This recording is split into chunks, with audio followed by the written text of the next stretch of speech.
The December air outside the National Security Gala bit at my skin, but it was nothing compared to the heat of humiliation that bloomed in my chest. I stood by the velvet ropes, my navy dress catching the golden light of the ballroom entrance. The Secret Service guard held my credential, his eyes scanning the laminated badge with casual efficiency. I was almost through, almost safe inside, when I heard his voice. Lila. Not a greeting. A dismissal. My father, Senator Miles Kensington, materialized from the crowd like a figure from a nightmare I couldn't wake from. Polished, powerful, radiating the narcissistic charm that had won him 3 elections and destroyed me systematically for a decade. Behind him trailed my stepmother Vivian, all sharp angles and sharper eyes, and my stepsister Chloe, who looked bored with the world. He didn't break stride. He moved through the line like gravity bent around him, and my stomach began to collapse in on itself. This was the ritual we both knew: public diminishment, private gaslighting, the relentless message that I was broken, fragile, dependent. "Don't worry about her," he said to the guard, waving a dismissive hand as if I were a piece of trash that had blown into the entrance. His voice was casual, conversational, the tone of a father concerned about his troubled daughter. "She's just a civilian. A civilian with an overactive imagination. She's not on the list. Get her away from the entrance." The guard's hand reached for my arm. I watched it move in slow motion, the moment where I would be escorted away, where the humiliation would be televised before cameras that would smile at the difficult family situation. I could already hear the whispered questions at the office. "Isn't that the senator's daughter? I heard she has mental health issues." But I didn't move. Instead, I reached into my clutch with steady fingers. My heart was hammering, but my hands were ice.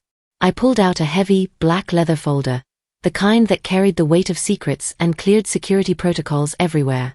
The guard looked at me, confused. I opened the folder and held it toward him. His face drained of color. The presidential seal, embossed in gold, stared back at him from my identification card. Below it, my name. My title, Deputy Director of Information Integrity and Review, Executive Office of the President. My clearance level, Top Secret/SCI. The guard snapped to rigid attention, his entire body language shifting into something between fear and awe. He looked at my father, then back at me, and I watched comprehension dawn on him like a slow, horrible sunrise. "Ma'am," the guard said. His voice shook slightly. I apologize, ma'am. Welcome." I retrieved my folder, gave him a small, professional nod, the kind that suggested I had been born understanding protocol and power, and walked past my silent, stunned family into the brightly lit ballroom. The air hummed with a different kind of electricity now. Not the crushing weight of shame. This was control. This was knowing something that changed everything. This was the cold, satisfying burn of victory. Behind me, my father's world was beginning to crack.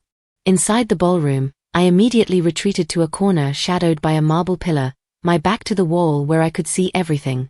I watched my father on the dance floor, his smile already fracturing at the edges.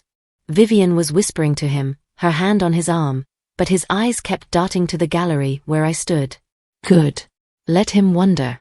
The truth was a weapon I'd been sharpening for 10 years. My name is Lila Kensington, and for a decade, my father gaslighted me with the precision of someone who understood power. He used his political platform not to help people, but to construct a narrative that I was broken. Too fragile to handle college. Too unreliable to manage money. Too dependent on the trust fund he controlled but refused to release, the same trust fund he claimed to manage for my own protection. Everyone believed him. My grandmother looked at me with pity. My extended family treated me like a sad, beautiful failure. And my father, he perfected the role of the concerned parent, the man trying so hard to help his troubled daughter while she spiraled. What they didn't know was the truth. I had gone to college. At 16, I'd tested into a prestigious online program, and I'd graduated with honors at 22, my degree in cybersecurity and information analysis tucked away in a safe deposit box my father didn't know existed. I'd worked 3 jobs simultaneously while living in a shared apartment downtown, a life my father never knew about because I'd learned to compartmentalize my existence into fragments he couldn't control. When I was 25, I'd been recruited by a federal agency. My work was classified. My clearance was higher than my father's. I had access to information that could move markets and topple governments. And for 3 years, I'd worked 80-hour weeks in a quiet office on the 4th floor of an unmarked building 2 blocks from the White House, while my father told people at dinner parties that I was managing my condition at home. The irony was exquisite. My phone buzzed in my clutch, a secure government device, encrypted to military specifications. I pulled it out carefully, angling it away from curious eyes. The message was from my supervisor, Director Chin. Your father's land reclamation bill just moved to expedited vote.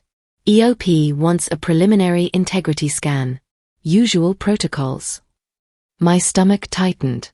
The land reclamation bill. I'd been monitoring it peripherally for months, but seeing it flagged by the EOP meant something had triggered alarms at the highest levels. I excused myself to the ladies' room and locked myself in a private stall. My hands trembled as I pulled up the secure government portal on my phone.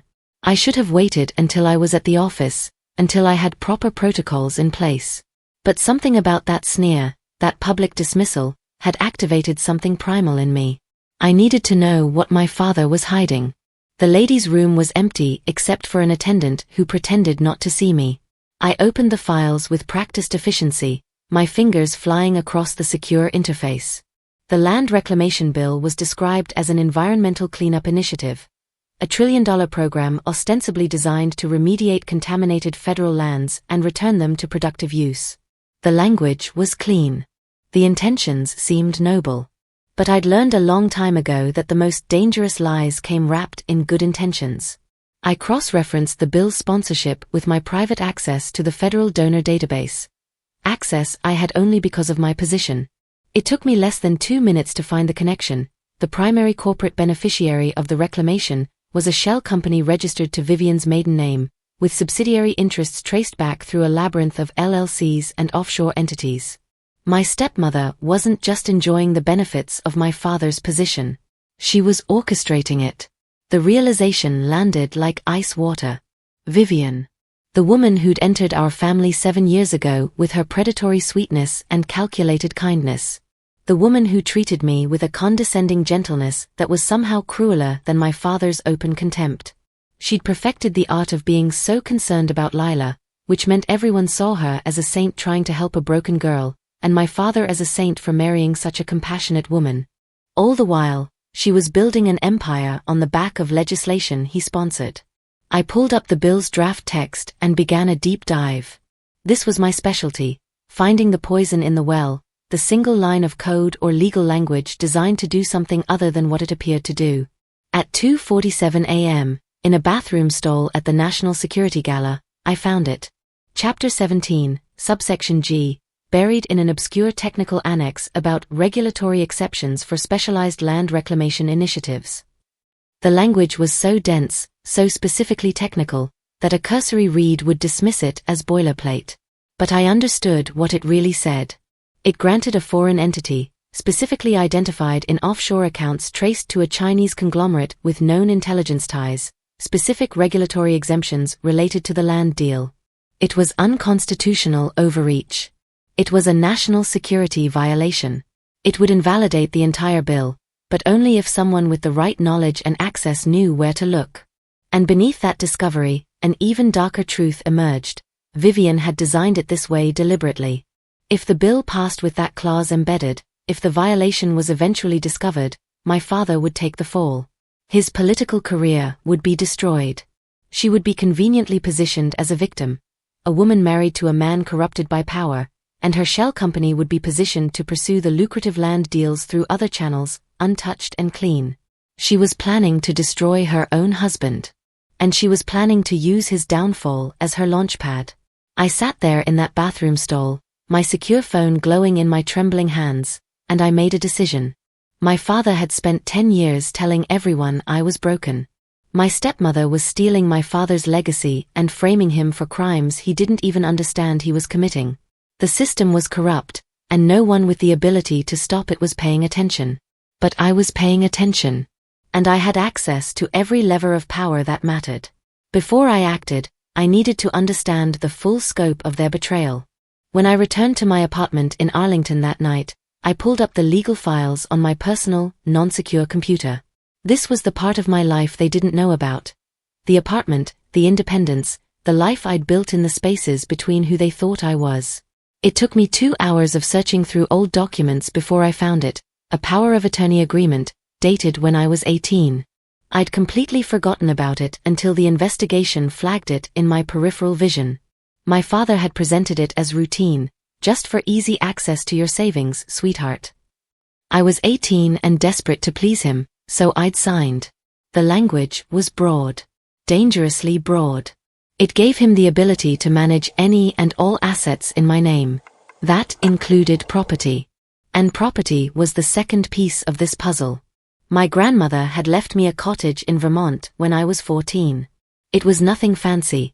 A small house on 3 acres with a creek running through the property and a porch that faced the mountains. But it was mine, technically. My grandmother had left it to me directly in her will, structured through a trust that my father had no legal authority over because it had been established before he had power of attorney access. He'd never mentioned it. I think he forgot it existed. But Vivian's financial records, the ones I was accessing through databases my position gave me access to, told a different story. She'd been researching the property for months. I found emails between her and a real estate developer exploring its marketability. She'd even had it appraised through a dummy company. They were planning to sell it. The cottage was worth approximately $1.2 million in the current market. But more than that, it represented security. It was the one asset that was genuinely mine, that no one could control or manipulate or take away. When everything else in my life had been stripped of agency, that cottage represented freedom. And they were planning to liquidate it to cover a short-term campaign finance gap my father had created through his own incompetence. I didn't sleep that night. I sat on my small couch in my small apartment that my father didn't know I owned, and I watched the sun rise over the Potomac, and I began to plan. My lawyer's name was Mr. Perry, and he'd been my grandmother's lawyer before me. He was 73, quiet, sharp as a razor blade, and he'd known my family long enough to understand that discretion was a survival skill. I called him early in the morning. Mr. Perry, I need your help with something that's extremely time-sensitive and extremely confidential. There was a pause. I heard him move, heard the sound of his office settling around him. Lila, what's happened? I need to file an injunction on the property in Vermont. The cottage. I need to do it today, and I need it structured so that no one can transfer title without my explicit consent. Another pause. Longer this time. Why do I have the feeling, he said slowly, that this has something to do with your family? The power of attorney my father has over my estate is being used to facilitate fraud. I can't explain the details, but I need that property locked down immediately. I need the injunction to challenge the validity of the original power of attorney as applied to real property, claiming it was obtained under duress and false pretenses. I need it filed before end of business today. There was a sound like papers being moved, like Mr. Perry's mind accelerating. Your father doesn't know you're doing this? No. And he can't know. Not yet. All right, he said, and his voice had changed, hardened into something protective. I'm going to file this, and it will be airtight. I'm going to charge you my standard rate, and you're going to tell me if you're in danger. I'm not in danger, I said. I'm in control. That's different. He didn't sound convinced, but he let it go. It's filed. As of 11:47 a.m. Eastern Time, that property is untransferable without your written consent. Nothing can change that now without a court order that would take weeks. I felt something release in my chest. One piece of security locked down. One small piece of my life protected. But the larger battle was still ahead. When my father called that afternoon, I knew what was coming. I recognized the performance of it, the careful modulation of his voice, the subtle implications designed to make me question my own reality. Lila, I wanted to check in, he began, his voice warm, concerned, fatherly. Your stepmother mentioned that you seemed upset at the gala last night. She thought you might have misunderstood something with the security guard. We're all worried about you, sweetheart. These kinds of social situations can be overwhelming. I listened to him rewrite the narrative in real time. The humiliation became my misunderstanding. The public dismissal became his concern. The cruelty became a symptom of my fragility. It was the same script, just a new verse. I understand, Father, I said, keeping my voice soft, compliant, exactly as he expected me to be. I'm feeling much better today. I'm focusing on stability now. That's wonderful to hear, he said, and I could hear the smile in his voice, the satisfaction of having successfully diagnosed and minimized the situation. You know we only want what's best for you. I know, I said. And I meant it. They only wanted what was best for them, and what was best for them included keeping me small, dependent, and invisible. After I hung up, I sat in the darkness of my apartment and I allowed myself to feel the 10 years of rage. I spent the next 72 hours in a fugue state of work and research. My official job at the Executive Office of the President was to run legislative integrity audits, deep dives into federal bills to flag constitutional problems, legal inconsistencies, and hidden provisions that violated existing law. I was one of 15 people in the country with both the clearance and the expertise to do this work. I was also one of 15 people who could weaponize it. I pulled the land reclamation bill into my secure workstation and I began a line-by-line analysis. The code that flagged irregularities was sophisticated, designed to catch everything from simple grammatical inconsistencies to buried constitutional violations. I ran it. And then I ran it again. And then I dug deeper, manually, hunting for the exact specifications of Vivian's poison pill. By hour 46, I'd found it. The clause wasn't just unconstitutional. It was specifically designed to survive initial scrutiny. The language was so buried, so obfuscated through cross-references to 3 other bills and a 2003 regulatory framework, that standard audits would miss it.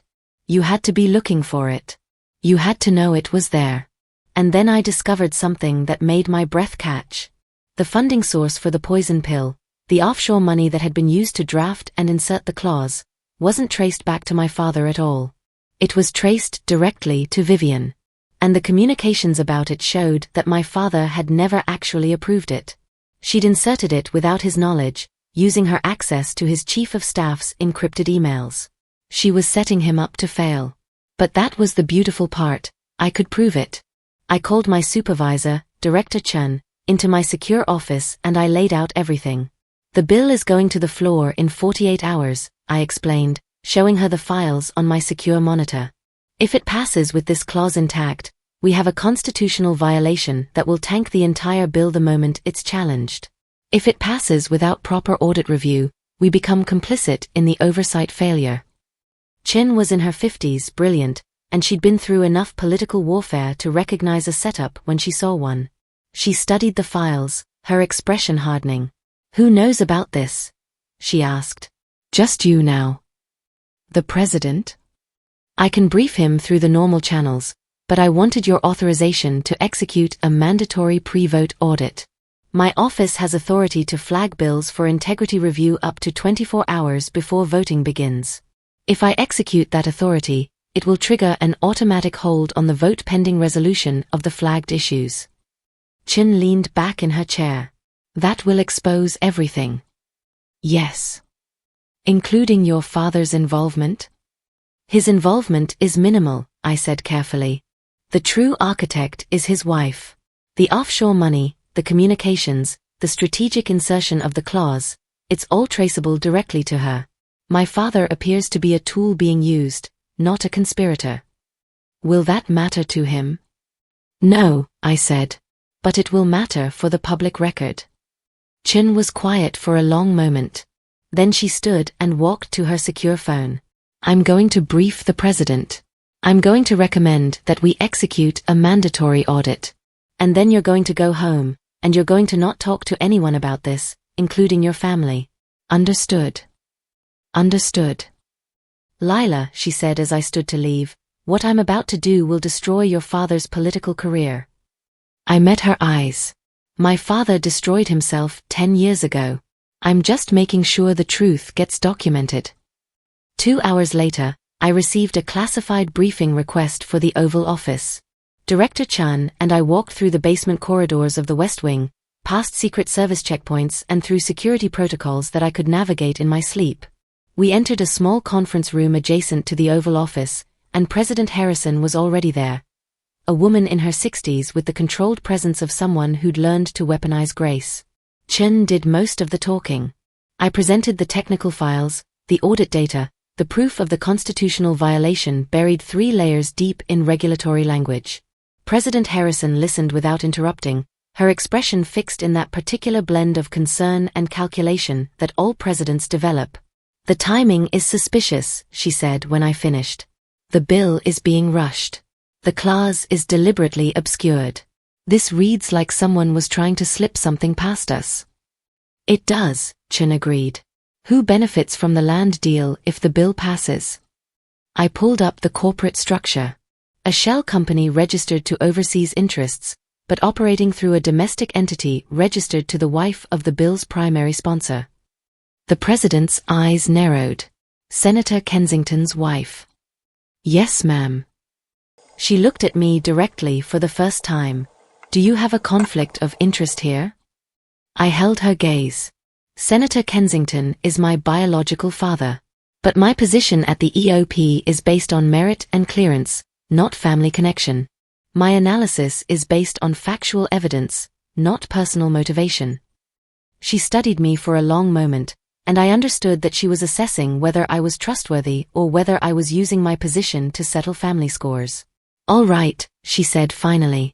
"Here's what we're going to do. We're going to authorize Director Chen to execute a mandatory legislative integrity audit on this bill.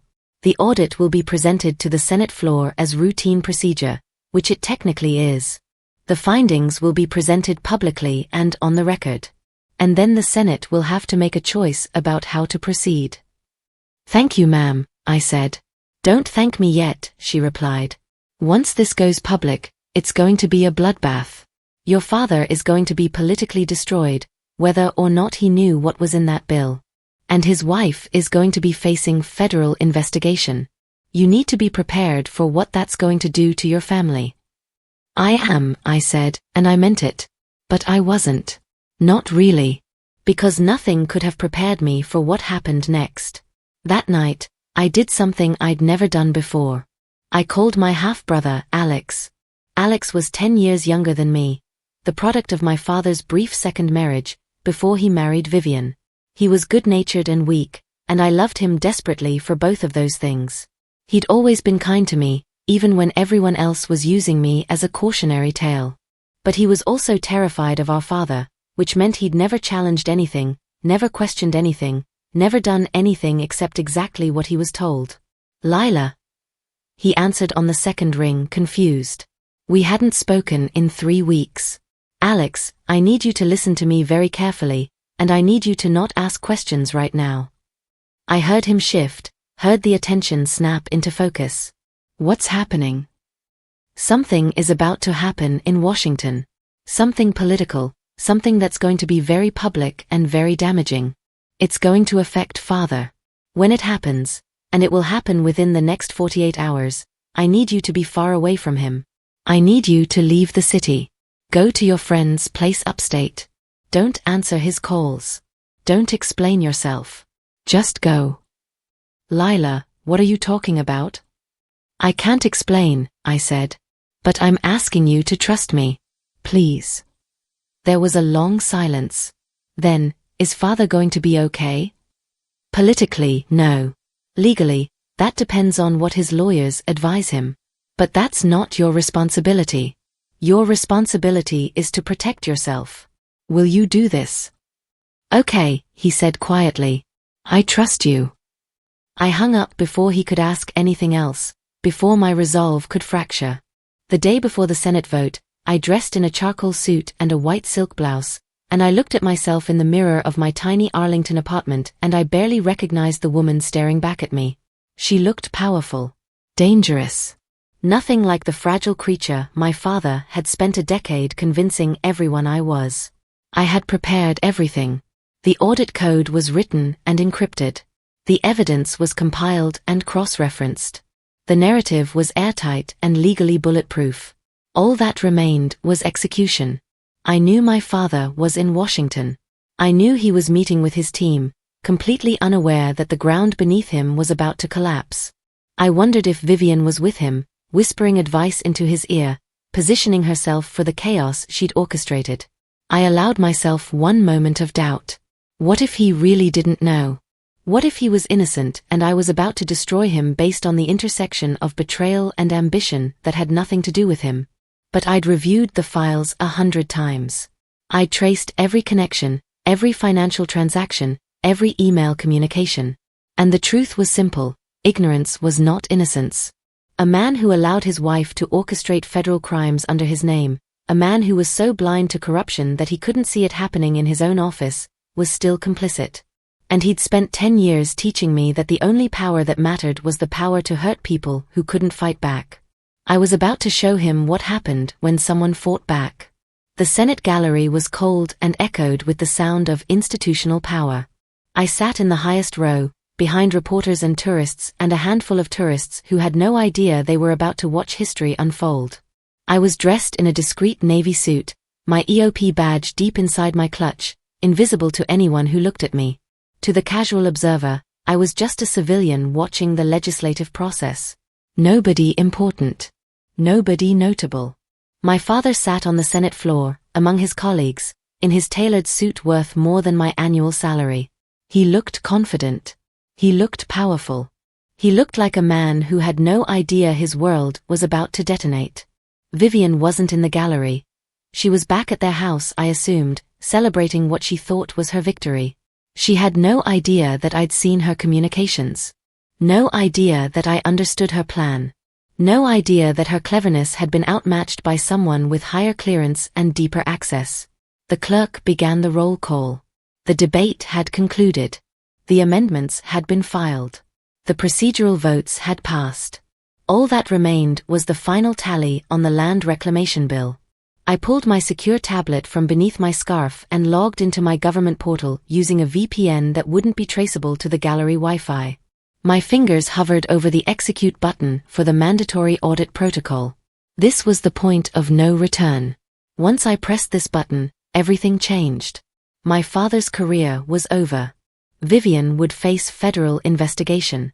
My family would shatter like glass dropped from a great height. And I would finally be free. I pressed the button.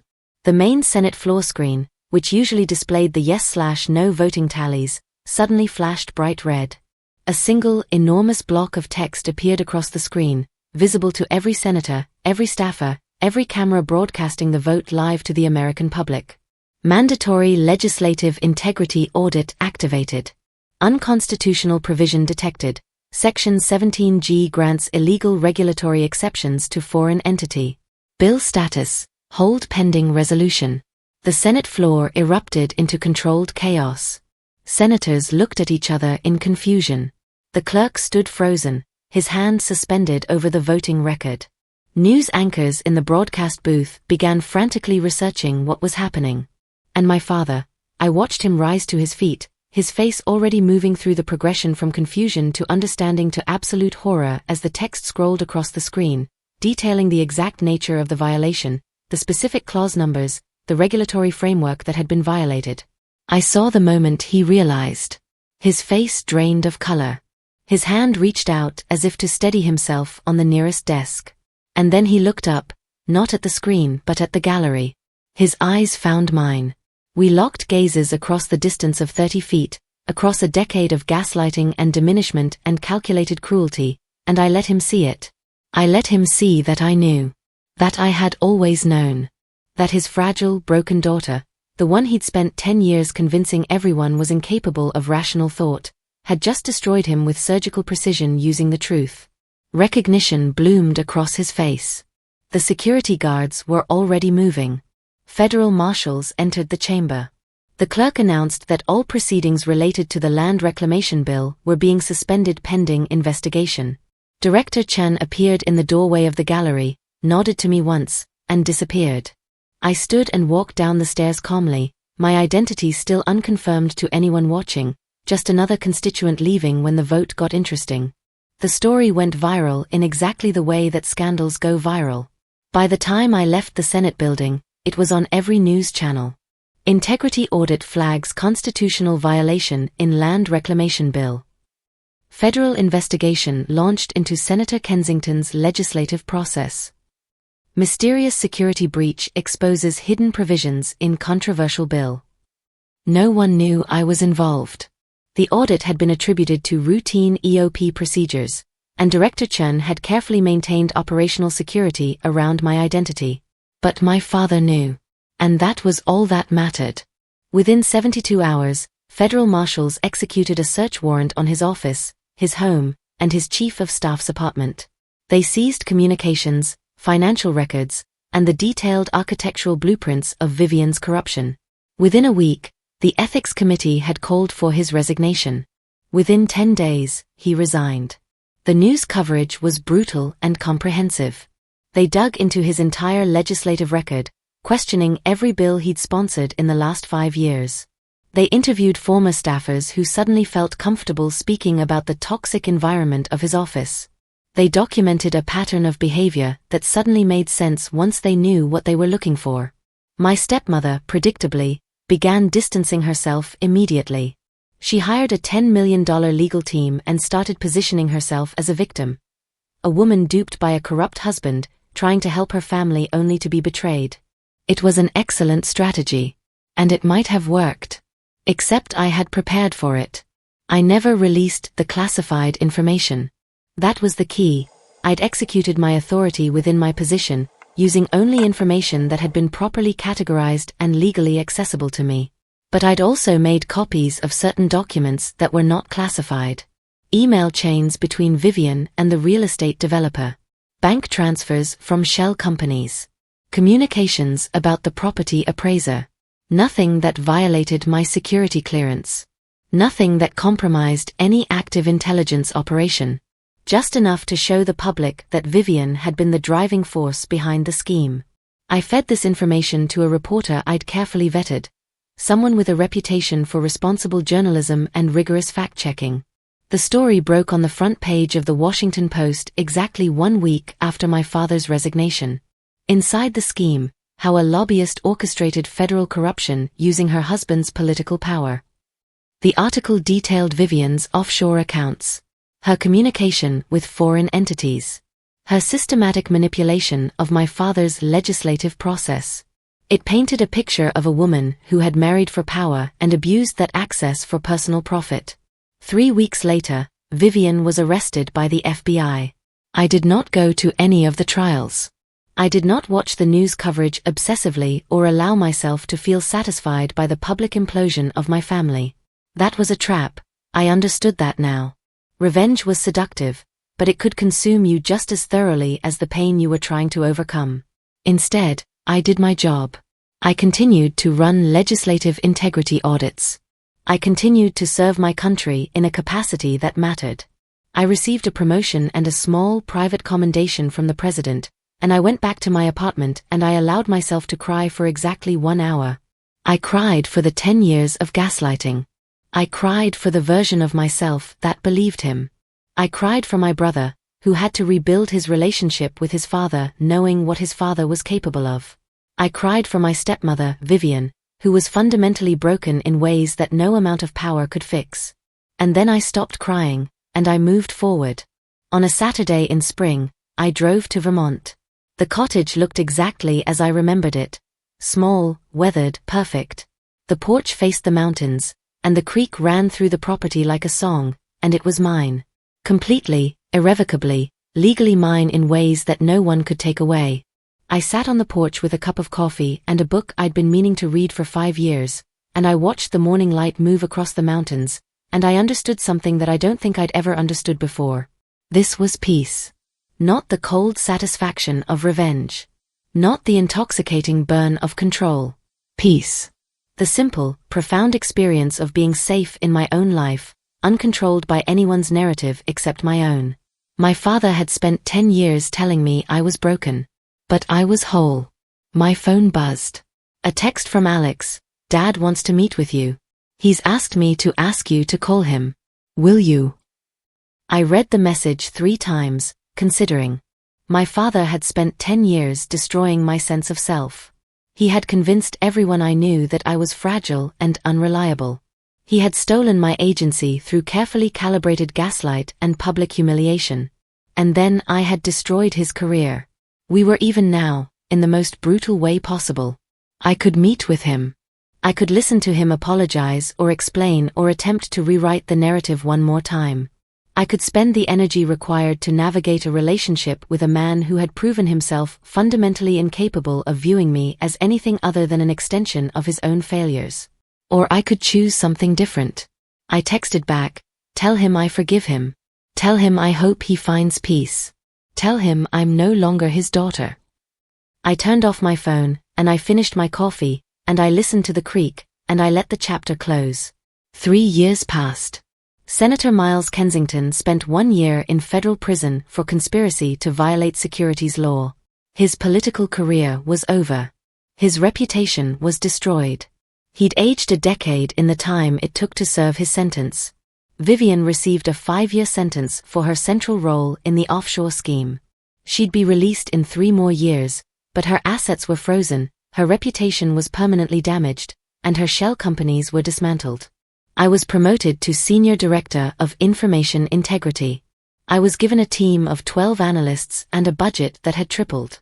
I was doing work that mattered, protecting the legislative process from corruption, ensuring that bills passed through Congress reflected the actual intentions of those who drafted them, not the hidden agendas of people seeking to weaponize power. I bought the cottage. I renovated it over the course of a year, working with contractors to preserve its character while modernizing the infrastructure. I installed solar panels and a high-speed internet connection and a kitchen that made me genuinely happy to cook in. On weekends, I drove up from Arlington. On holidays, I invited my brother to join me, and we slowly rebuilt what my father had broken. Alex was in therapy. He was understanding for the first time that our father's failures were not his failures. He was building his own life, separate from the family narrative, and it was good to watch him do it. I dated, eventually. Carefully. A man who'd been raised by a mother who modeled self-respect and boundaries. It took me a long time to trust that he wasn't going to gaslight me, that his kindness wasn't a performance, that his love didn't require my diminishment. But I got there. 2 years after my father's release from prison, I received a letter. It was handwritten in his careful script, and it arrived at my office in a plain envelope with my name and title typed on the front.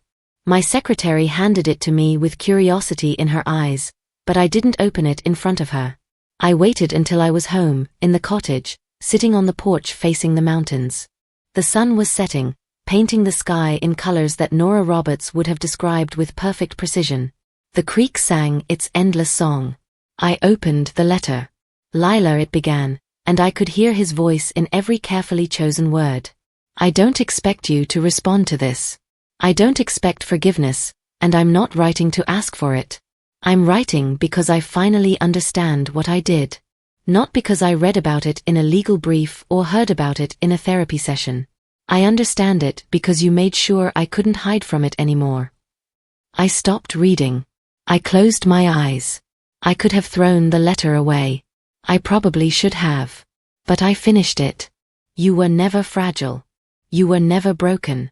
I made you into someone you weren't because it gave me power. I told myself I was protecting you. I told myself I was helping you. But I was just controlling you. And when you stopped letting me control you, I called you crazy for it. I blamed you for my failure to dominate you the way I dominated everyone else.